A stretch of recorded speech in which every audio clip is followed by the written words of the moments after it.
So if your character is catty and you a man,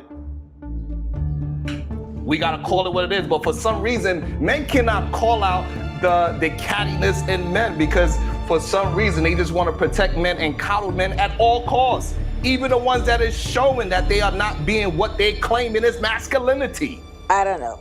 I don't know what to say about this one.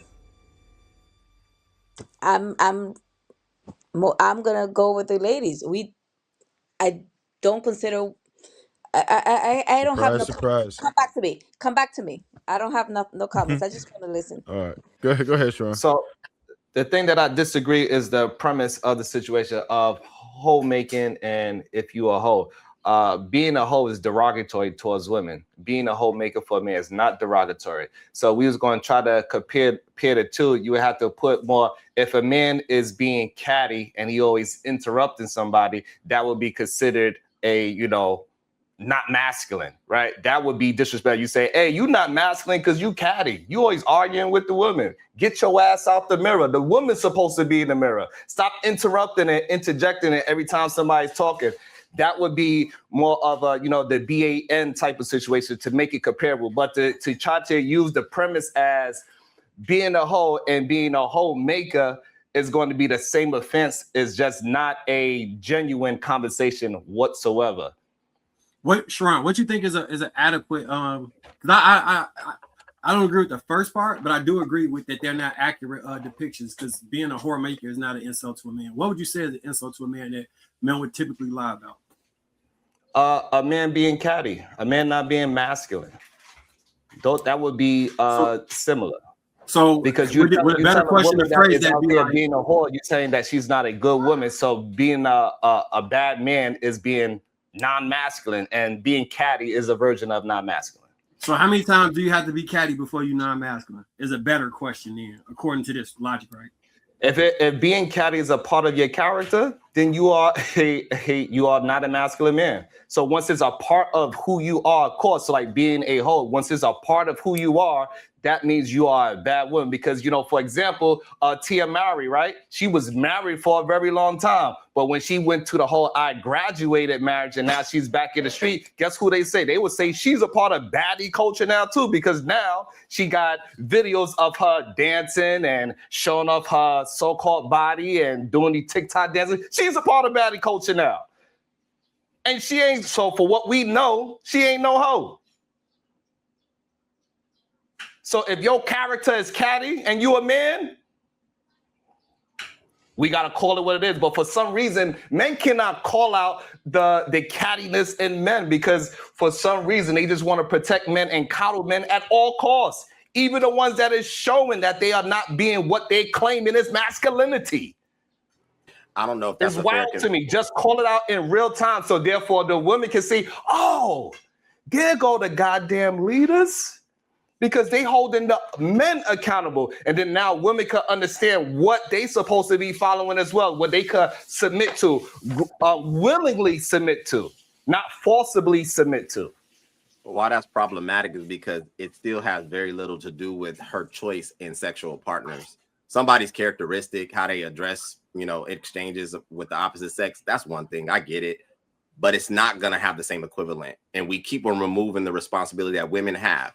There's certain things women just have to do, in my opinion. One of those things is protect their chastity. That has very little to do with a man's sassiness or lack thereof. If she does not want to participate in being a woman of, choosiness or a high moral character, great. But then don't try to stand on the side of women who actually do that. And that's another problem. See, they want to do what they want to do, but they want to switch up the uniform or the presentation in society, posing as a good woman. Good woman being the trope. If you want to behave in a way, behave in that way and keep it there. Don't try to live in both worlds. I think that's my problem. And I would say most men have the same problem. And I'll end.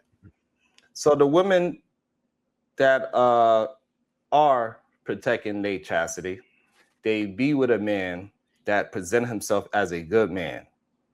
She sleeps with him. According to biblical terms, that woman is now a hoe, correct? No, we never said that. If you don't use all right, but that's the issue. we gotta have, especially the men, we gotta have that distinction and say, hey, brothers, we cannot act as if we are preaching for men to go ahead and pop off as much as you can. And then now you could just totally forget all the women that you ever slept with and become a good man all of a sudden. If women cannot do it, men can't do it neither. We are social creatures, and we keep acting as if men putting a peen in multiple women, that every woman that they put their peen in, they don't have no feelings for. But the culture shows that they do have feelings for them. So do you think that a man could graduate from being a domestic violence offender repeatedly? Let's say he's had 15 women and he's known to be punching heifers out. And at some point he decides this is no longer probably a good way to carry myself. Would you say that socially that would be acceptable? That the people who know of his past would deem him able to graduate from his horrendous past? So this is a two-part answer. Hopefully you'll let me get through it. So yes, he can so-called graduate to not being a devier. However, if with the new woman that he is with, if one day, 10 years down the line, she get her ass whooped by him, everybody's going to say, B, you should have known better because he was whooping B's asses his whole entire life.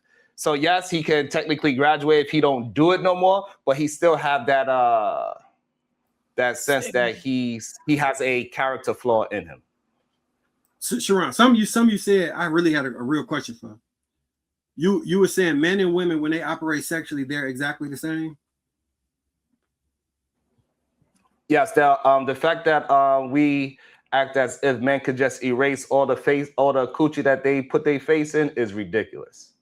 You cannot expect a man that is out here just slinging pain can all of a sudden turn into a faithful husband. This is why a lot of on these spaces we hear men talking about they need to exercise options, because they don't want to ever let go of the option because they've been dealing with that character flaw and they never want to actually correct that character flaw. What we got to do is have a culture shift on how we communicate to young men. So we communicate with them, tell them to take lust and degeneracy from the top of your goddamn value system and replace that with some sound doctrine, some honor, integrity, some loyalty, and then maybe we could get rid of this so-called baddie hoe culture that we keep on trying to fight.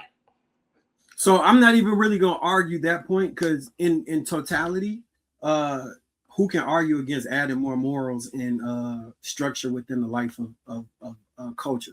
However, I do got to argue at this point, though.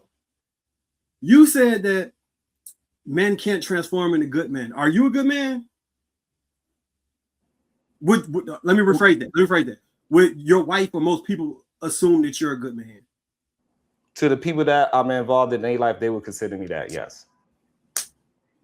Did you engage in degenerate men? I'm a bad man. Okay. Right. So you know what I'm saying? So the men that want to hold on to lust and degeneracy, guess what? I'm the villain. Fair enough. My second question is important.